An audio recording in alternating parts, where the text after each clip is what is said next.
Well, the major nutrient of concern in this watershed is nitrate, and nitrate primarily comes from tile drain fields.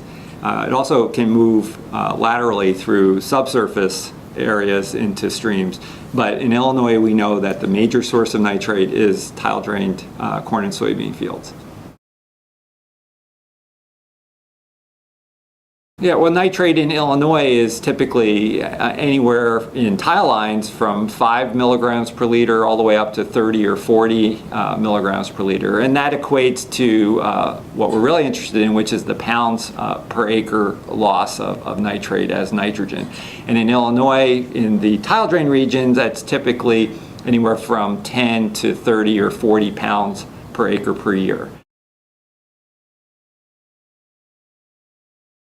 Well, there's a wide range of practices that can be used to reduce nitrate from tile drain fields. They include infield management, edge of field management, and even changing the cropping system. So for example, infield would be management, nutrient management, and so changing the timing of fertilizer application, changing the rate, changing the form, what is called the 4 Rs.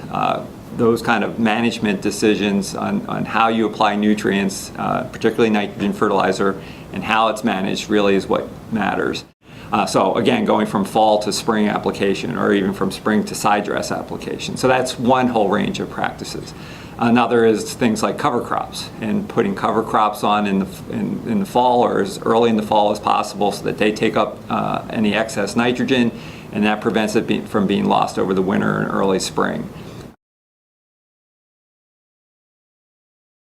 Phosphorus is the secondary nutrient, and phosphorus losses in the tile drained watersheds tend to be lower than southern Illinois. So in this watershed, phosphorus is not the major concern, it is nitrate. But phosphorus is really important from a local water quality perspective.